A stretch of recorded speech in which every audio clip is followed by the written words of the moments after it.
Good morning, my name is Dan Murphy. I'm a defense lawyer out of Edmonton, Alberta. Here today to talk to you about one of the head health officials in British Columbia who used to be in Alberta. He goes by the name of Dr. Albert Devilliers. He was convicted yesterday, February 7th, of sexual interference.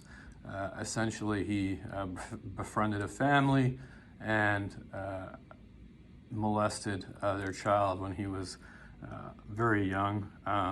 The judge found that the 11-year-old who testified was more credible in his testimony than Dr. Devilliers, and as such convicted him of the single count.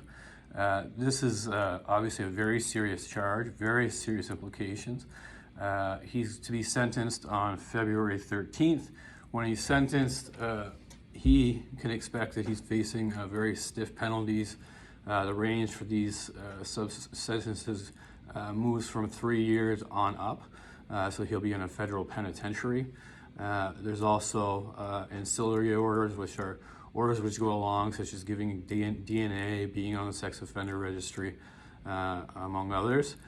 So he's essentially ruined what career he had, and the judge, by accepting the 11-year-old's evidence over his, has decided that he has, I would assume, very little credibility or reliability.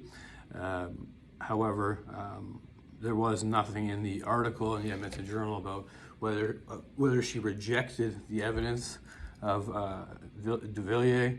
And as such, there is some confusion, because not only does she have to accept the evidence of the 11-year-old, she also has to reject the evidence of Devilliers, and I'm sure that's what happened, but again, I don't have the transcript. I'm utilizing news sources, but one thing is sure, this doctor has been caught, he's been convicted, and now he faces a stiff sentence at the end of his term.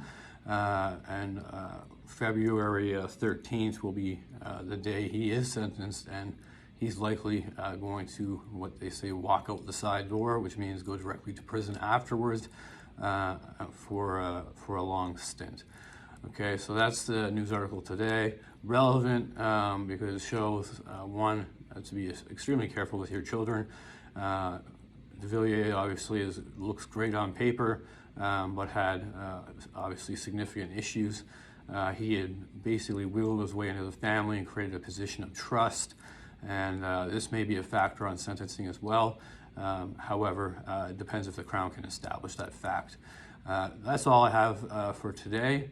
I hope you're all well, and slide well into the weekend. Thank you. Take care.